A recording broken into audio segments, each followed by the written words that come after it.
Assalamualaikum warahmatullahi wabarakatuh. Alhamdulillah, kita bertemu kembali dalam mata kuliah Manahijul Bahats fil Lugha wal Adab di jurusan Bahasa dan Sastra Arab UIN Maulana Malik Ibrahim Malang. Sebelum kita mulai, mari kita awali dulu dengan basmalah. Bismillahirrahmanirrahim. Alhamdulillah, di pertemuan ke-6 kita akan melanjutkan pembahasan kita tentang kerangka proposal skripsi. Kalau pekan kemarin kita sudah membahas tentang as'ilatul bahas atau rumusan masalah, maka kita akan beralih pada topik berikutnya, pada pembahasan berikutnya, yaitu ad-dirasah as-sabiqah. Kenapa tidak membahas tentang mulakhas al-itar an-nadhari, tentang ringkasan teori ya, yang akan kita gunakan di dalam proposal skripsi kita? Karena untuk mulakhas itu atau ringkasan teori itu tidak ada ketentuan khusus di dalam penulisannya. Kita cukup memberikan ringkasannya saja, beberapa poin-poin inti tentang teori, kajian teori yang akan kita gunakan di dalam proposal skripsi. Nah, hal yang paling krusial atau yang lebih krusial lagi adalah pembahasan tentang ad-dirasah as-sabiqah. Ya, jadi hari ini kita akan membahas fokus di ad-dirasah as-sabiqah. Kenapa ad-dirasah as-sabiqah itu penting di dalam sebuah proposal skripsi? Karena ad-dirasah as-sabiqah ini bisa menentukan posisi dari proposal yang akan kita ajukan. Kalau kemudian dirasah as-sabiqah yang kita tunjukkan atau yang kita tuliskan di dalam proposal itu bagus, maka pihak penguji yang akan menguji proposal kita itu akan kemudian bisa menilai bahwa memang proposal penelitian ini layak untuk dilanjutkan penelitiannya gitu. Jadi kita akan membangun sebuah proposal, kita menulis proposal, akan kita ajukan kepada pengelola prodi, kepada jurusan, apakah penelitian ini boleh dilanjutkan, bisa dilakukan atau tidak. Nah, bagaimana caranya menilai proposal ini layak dilanjutkan penelitiannya atau tidak? Itu diantaranya adalah poinnya itu adalah tentang ad-dirasah as-sabiqah atau penelitian terdahulu. Apa saja yang harus diperhatikan di dalam menulis ad-dirasah as-sabiqah? Di dalam menulis ad-dirasah as-sabiqah kita perlu mencantumkan atau mencari penelitian-penelitian yang relate ya, memiliki keterkaitan dengan penelitian yang akan kita lakukan. Nah, apa saja yang kemudian bisa kita cari atau yang kita tuliskan di dalam proposal kita sebagai dirasah sabiqah, maka carilah penelitian-penelitian terdahulu yang memiliki kesamaan objek dengan penelitian yang akan kita lakukan. Misalnya kita akan melakukan penelitian di dalam novel karya Nawal Sa'dawi yang berjudul Al-Mar'ah fi Nuqtatis Sifr. Maka carilah penelitian-penelitian yang mengkaji tentang Al-Mar'ah fi Nuqtatis Sifr ini. Nah, novel Al-Mar'ah fi Nuqtatis Sifr ini sudah pernah dikaji dengan pendekatan apa saja, sudah pernah dikaji dengan teori apa saja. Maka jangan sampai penelitian yang akan kita ajukan, proposal kita itu memiliki kesamaan baik objek maupun pendekatan sekaligus teori yang digunakan.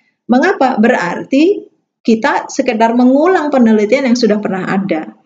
Ya, kenapa harus dilakukan penelitian yang sudah pernah ada penelitian terhadapnya kan?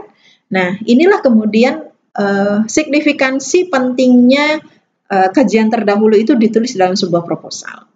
Jadi kita memastikan bahwa penelitian ini belum pernah dilakukan oleh peneliti-peneliti sebelumnya. Ya. Jadi ingat, yang perlu dicari pertama kali adalah carilah penelitian yang memiliki kesamaan objek dengan penelitian yang akan kita lakukan. Yang kedua adalah mencari penelitian yang memiliki kesamaan sudut pandang atau memiliki kesamaan pendekatan atau teori yang digunakan untuk melakukan analisis terhadap satu objek kajian. Walaupun objeknya berbagai macam, berbeda-beda, tapi memiliki kesamaan dari aspek teori maupun pendekatannya. Sehingga nanti di akhir kesimpulan di dalam bagian dirasah sabiqah itu kita bisa menyampaikan bahwa penelitian saya ini adalah penelitian yang baru, penelitian yang berbeda dari penelitian-penelitian yang sudah pernah ada sebelumnya. Karena penelitian saya dari sisi objek belum pernah dikaji misalnya, atau memang sudah pernah dikaji tapi menggunakan sudut pandang yang lain, berbeda dengan sudut pandang yang saya gunakan untuk penelitian saya sekarang ini. Termasuk juga teori yang kita gunakan, bahwa teori yang kita gunakan ini adalah teori yang memang sudah pernah dilakukan atau sudah pernah digunakan di dalam penelitian-penelitian bahasa dan sastra yang lain, tapi belum pernah digunakan di dalam objek yang kita pilih. Nah, jadi disinilah kemudian pentingnya kita menentukan kajian-kajian terdahulu atau penelitian terdahulu itu yang memiliki irisan dengan penelitian yang akan kita ajukan. Dan yang perlu dicatat lagi, poin ketiga adalah bahwa yang kita pilih sebagai kajian terdahulu itu khusus atau hanya berkaitan dengan penelitian bahasa dan sastra. Jangan sampai kemudian ketika kita mengambil ya sebuah penelitian sebagai kajian terdahulu kita, ternyata itu bukan penelitian bahasa dan sastra. Misalnya dia penelitian pendidikan, ya. Punyanya teman-teman PBA misalnya. Nah, ini sudah beda ranah, beda bidang. Kita tidak menjadikan penelitian di bidang pendidikan itu sebagai kajian terdahulu kita. Termasuk misalnya teman-teman yang melakukan kajian terhadap karya-karya sastra. Misalnya melakukan analisis dengan analisis psikologi, ya, psikologi sastra, analisis sosiologi sastra misalnya. Maka penelitian-penelitian berkaitan dengan psikologi murni atau sosiologi murni ini tidak boleh atau tidak diperkenankan menjadi kajian terdahulu di dalam penelitian kita. Kenapa? Karena itu nggak relate, itu nggak berkaitan. Jadi yang kita gunakan sebagai kajian terdahulu untuk proposal skripsi kita itu hanyalah penelitian yang berkaitan dengan penelitian bahasa dan sastra. Cukup jelas ya? Nah, berikutnya cara untuk menyajikan, menuliskan Dirasa Sabikoh ini bagaimana? Ada 3 tahapan. Yang pertama adalah collecting, kita mengumpulkan, cari sebanyak-banyaknya, kemudian kita kumpulkan yang relate, baik itu kesamaan objek maupun kesamaan teori yang digunakan. Baru kemudian kalau sudah kita lakukan managing ya, kita atur, kita klasifikasikan. Oh, ternyata kalau di sini itu dia hanya melakukan analisis deskripsi saja. Oh, kalau di sini dia melakukan analisis sampai faktor-faktor sebabnya kenapa misalnya. Baru kemudian kita lakukan ya klasifikasi. Ya, mana yang memiliki kesamaan dari aspek objeknya, mana yang memiliki kesamaan dari aspek teorinya misalnya. Jadi kita klasifikasikan. Tentu dalam mengklasifikasikannya itu sangat berbeda-beda masing-masing bergantung pada objek yang digunakan, bergantung pada teori yang kita gunakan dalam penelitian kita. Maka topik penelitian itu akan sangat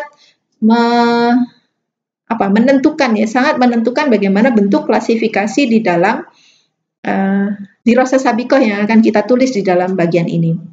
Nah, setelah kita klasifikasikan, misalnya ini hanya melakukan analisis deskripsi saja, ini sampai melakukan analisis terhadap faktor-faktor penyebabnya. Kalau yang ini hanya atau dia hanya melakukan kajian secara umum, tidak secara mendalam, tidak secara mendetail. Nah, berikutnya disajikan tiga-tiganya itu. Nah, terakhir di bagian akhir, antum harus menyampaikan di mana letak posisi penelitian antum dalam Dirasa Sabikoh yang sudah ada. Apakah mengikuti jejak Dirasa Sabikoh, misalnya tadi yang hanya displaying, hanya deskripsi saja, atau sampai menggali tentang faktor-faktor penyebabnya, ataukah memang hanya analisis secara umum, ya? Di mana letak perbedaan proposal yang antum ajukan dengan penelitian-penelitian yang sudah ada. Apa bedanya penelitian ini dengan yang sudah pernah ada? Nah, itu kemudian disampaikan di dalam displaying.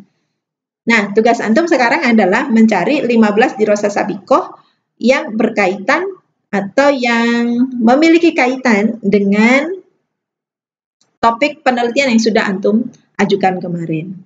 Ya, cari 15 Dirasa Sabikoh, kemudian diklasifikasikan. Setelah itu di-display, cari apa yang bagian yang membedakan antara penelitian antum dengan penelitian-penelitian yang sudah ada sebelumnya. Semangat ya, tetap semangat, tetap jaga kesehatan. Mudah-mudahan Allah ridhoi apa yang kemudian kita lakukan ini sehingga bisa